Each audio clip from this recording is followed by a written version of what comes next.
ስድስት የአሜሪካ F-35 የጦር ጀቶችን በደቂቃዎች ውስጥ እልም ማደረግኩኝ ያለ ነው የኢራን ሪቮሉሽነሪ ጋርድ ባወጣው መግለጫ።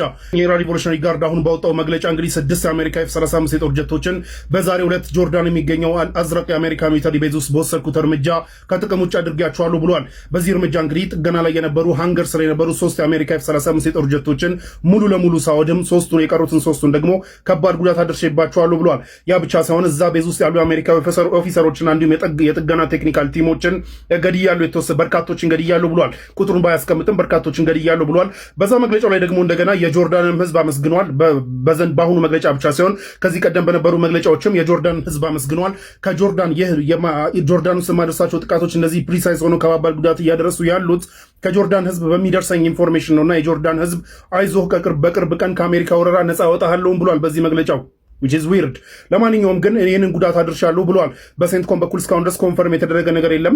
ከዚህ በፊትም እንደምታውቁት የኢራን ሪቮሉሽነሪ ጋርድ እንደዚህ ያደረግኩ ካለ በኋላ ሴንትኮም የአሜሪካ ሴንትራል ኮማንድ ኢዘር ኮንፈርም ያደርገዋል ወይም ዲና ያደርገውና ቆይቶ ደግሞ ኮንፈርም ያደርገዋል ወይም ዲና እንዳደረገው ይቀጥላል። ያው ከዚህ በፊት የነበሩ ትሬንዶች እንደዚህ ነበሩ። በባለፈው እንደምታስታውሱት ጆርዳን ውስጥ የአሜሪካ ወታደሮችን ገደልኩ ብሎ የኢራን ሪቮሉሽነሪ ጋርድ መግለጫ ሲወጣ ሴንትኮም ዲና ካደረገ በኋላ ነው ኮንፈርም ያደረገው። ከዚህም በፊት በባለፈው የ50 ምናምን ቀን ጦርነቶችን በተደጋጋሚ ዲና ካደረገ በኋላ ኮንፈርም ያደርጋል። አንዳንዴ ደግሞ ዲና አድርጎ ይቀጥላል። አንዳንዴ ደግሞ ወዲያው ኮንፈርም ያደርጋል። ሴንትኮም እስካሁን ድረስ ያለው ነገር ስለሌለ የምናውቀው ነገር የለም።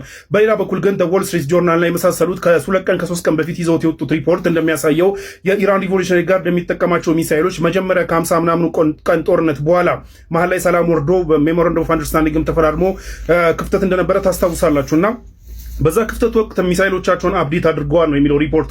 አፕዴት ከተደረጉ በኋላ በአሁኑ የ13 ቀን ጦርነት እጅግ በጣም አደገኛ እጅግ በጣም ቺፕ ሆኗል። ላይክ ዋጋቸው የቀነሰ ሆኖ ግን በጣም አደገኛና በጣም አየር ላይ የሚተጣጠፉ መሆኑን ተከትሎ ፕሪሳይዝ የሆነ ጥቃት ኦር ታርጌቱን የጠበቀ ጥቃት እያደረሱ ነው የሚል ሪፖርት ይዞ ወጥቷል።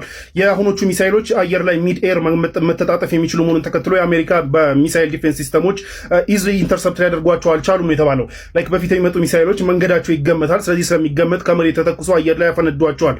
የአሁኖቹ ግን የሚገመት አይደለም። አየር ላይ ይተጣጠፋሉ፣ አየር ላይ አቅጣጫ ይቀይራሉ። ኢንተርሰፕት ማድረጉ በጣም ከብዷል የተባለው። በዚህም ደግሞ ያንንም ደግሞ በሚያረጋግጥ መልኩ ጆርዳን ላይ የሚደርሱ የሚሳይል ጥቃቶች እንግዲህ በጣም ብዙ የአሜሪካ ሰራዊት አባላትን ህይወት ሲቀጥፍ እንዲሁም ደግሞ ብዙ የማቴሪያል ጉዳት ሲያደርስም ታይቷል። ጆርዳን ብቻ ሳይሆን በአሁኑ የ13 ቀን ጦርነት ሚድል ኢስት ላይ የደረሱ ጉዳቶች በጣም ከባድ ናቸው። ባለፈው ሊስቶችም ወጥተው ነበር እንደምታውቁት እና በጣም ከባባድ የማቴሪያል ጉዳት ደርሶ ነበረ።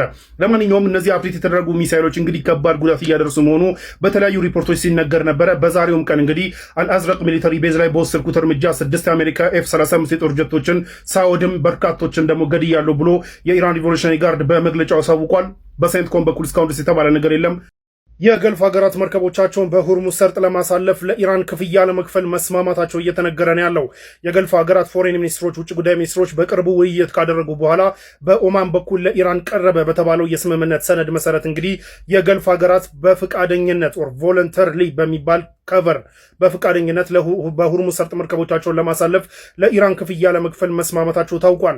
ይህ በፍቃደኝነት የሚባለው ልክ እንደ ኤግዛምፕል የተቀመጠው ልክ እንደ መዋጮ ኢራን በሆርሙዝ ሰርጥ በኩል የሚያልፉ መርከቦች በሰላም እንዲያልፉ ለምታደርገው የሴኪዩሪቲ እንዲሁም ደግሞ እዛ አካባቢ ጉዳት ቢደርስ ኦር መርከቦች ቢሰምጡ የመሳሰሉ ነገራቶች ቢኖሩ ሬስኪው የምታደርገው በአቅራቢያው ያለችው ኢራን መሆኗን ተከትሎ ለነዚህ በጎ ነገሮች ኢራን ለምታቀርበው ሰርቪስ ቮለንተሪሊ በፍቃደኝነት ክፍያ እንከፍላለን የሚል ስምምነት በኦማን በኩል ለኢራን ቀርቧል። ይህ ቮለንተሪሊ የሚባለው ነገር ግን ከቨር ነው። ምንም አማራጭ ስለሌላቸው ተገደም ከማለት ቮለንተሪሊ ነው የሚሉ አናሊስቶች ቢኖርም ግን እንደ ኤግዛምፕል የተቀመጠው ግን ልክ እንደ መዋጮ ኢራን በዛ በኩል ለምታቀርበው ሰርቪስ እንደ መዋጮና እንደ እገዛ ክፍያ ይከፍላሉ ነው የተባለው። በኢራን በኩል እስካሁን ድረስ ለዚህ ፕሮፖዛል የተመለሰ ምላሽ ባይኖርም ግን ይህ ፕሮፖዛል በኦማን በኩል ቀርቧል። በሌላ በኩል ግን ዶናልድ ትራምፕ በሆርሙዝ ሰርጥ የሚያልፉ መርከቦችን ኢራን አሁንም መምታቷን የምትቀጥል ከሆነ የአንድን ሀገር መርከብ በመታች ቁጥር ለዛ ሀገር የመርከቡን ካሳ ከያዝነው የኢራን ገንዘብ እንከፍላለን ብለው ዝተዋል።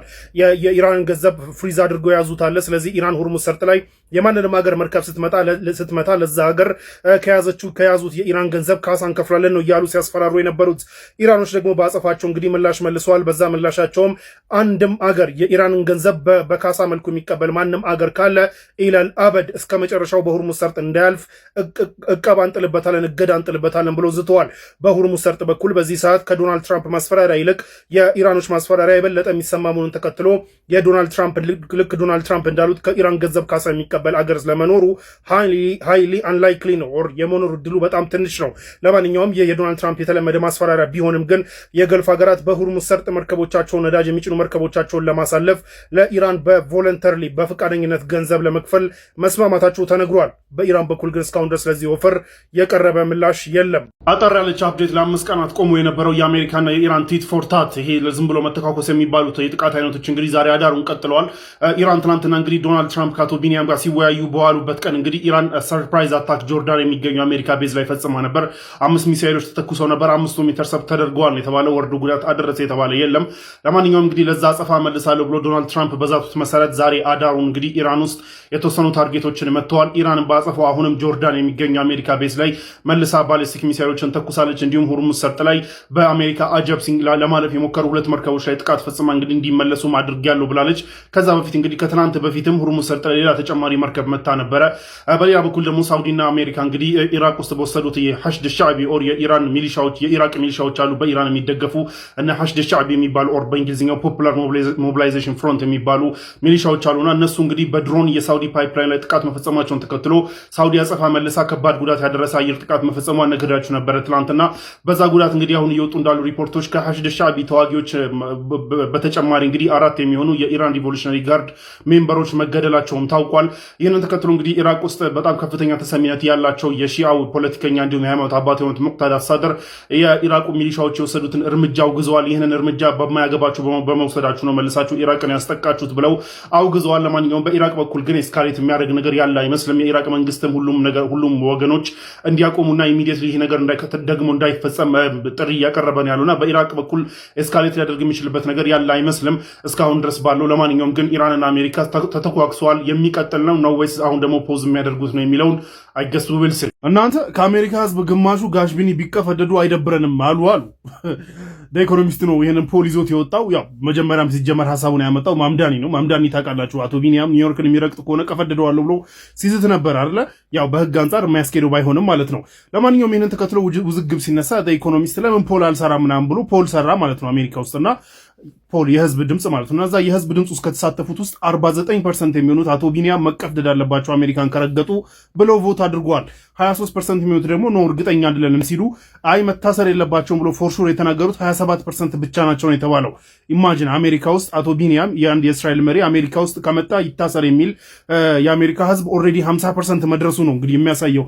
ያ ይሄ በሲቪሊያኖች በኩል የተሰራ ፖል ነውና ወደ ፖለቲሻኖቹ ደግሞ ሲመጣ ማለት ነው 68% የሚሆኑ ዲሞክራቶች አቶ ቢኒያም መቀፍደድ አለባቸው ሲሉ የአቶ ቢኒያም የራሳቸው በወንጀል ላይ ጀለሳቸው የሆኑት ጋሽ ትራምፕ የሚመሩት ሪፐብሊካን ፓርቲ አባላት ደግሞ ኦልሞስት 24% ኦልሞስት ሩብ የሚሆኑት መታሰር አለባቸው ብለዋል። ኢማጂን ዲሞክራቶች 68 እነዚህ 24 ኢንዲፔንደንትሊ የሚወዳደሩ ፖለቲሻኖችማ 55% መታሰር አለባቸው መቀፍደድ አለባቸው እያሉ ነው ያሉት። ሶ አሜሪካ ውስጥ ይህ የፐብሊክ ፐርሰፕሽን የፐብሊክ ኦፒኒየን በጣም ተቀይሯል። የዚህ ሁሉ ደግሞ ከዚህ በፊት በተደጋጋሚ ስነግራችሁ እንደነበረው ቲክቶክ ምናምን የመሳሰሉ ሶሻል ሚዲያዎች ጋዛ ላይ ምን ሀፕን እያደረገ እንዳለ ጋዛ ላይ በስንስራት ሀፕን ያደረገው ነገር ምንድን ነው የሚለውን ይሄ ከነሱ ሚዲያ ሞኖፖሊ ባፈነገጠ መልኩ እውነታውን ሶሻል ሚዲያ ላይ መውጣቱና የአሜሪካ ህዝብ የዌስት ህዝብ መረዳቱን ተከትሎ ነው እንግዲህ ይህ ፐብሊክ ፐርሰፕሽን የተቀየረው። ኢማጂን አሜሪካ ውስጥ አንድ ትልቅ ከተማ ኒውዮርክ የሚመራ ከንቲባ ኦፕንሊ እንደዚህ ብሎ ሲዝት አስቡት። ኢትስ ናት ኦንሊ አሜሪካ ውስጥ ባይ ዘ ወይ የለንደኑ የእንግሊዝ ዋና ከተማ ለንደን ከንቲባ የሆነው ሳዲቅ የሚባለውም ሰውዬ ምንድነው ጋሽ ቢኒ ለንደን የሚረግጥ ከሆነ እቀፈድደዋለሁ እያለ የዛት ነውና ኢማጂን ላይክ ዌስት ላይ በፊት በተለይ የእስራኤል በጣም ዳይሃርድ ደጋፊዎችና ፈንድ ያደርጉ የነበሩ ሁለት ሀገራት አሜሪካና እንግሊዝ እነዚህ ሀገራቶች ውስጥ ያሉ ዋና ዋና የሚባሉ ከተሞችን የሚመሩ ከንቲባዎች ኦፕንሊ አንድን የእስራኤል መሪ እቀፈድዳለሁ ከመጣ ብሎ መዛት የጀመሩበትና የፐብሊክ ፖል ሲሰራ የፐብሊክ ድምፅ ሲሰራ ደግሞ አብዛኛውን ቁጥር የሚይዘው መቀፍደድ አለበት እያለ ፖል ማድረጉ በጣም ከፍተኛ የሆነ የፐብሊክ ፐርሰፕሽን ለውጥ እያመጣ ነው ያለው። ከዛ ቀጣዩ ጄኔሬሽን ደግሞ ሲመጣ በጣም ጸዴ ተአምር ነው የምናየው። ለማንኛውም እኔ ራሱ እዚህ ጋር ፖል አስቀምጥላችኋለሁ። ኮሜንት ላይ እየገባችሁ የስ ኦር ኖ ብላችሁ ቮት ማድረግ ትችላላችሁ። እንየው።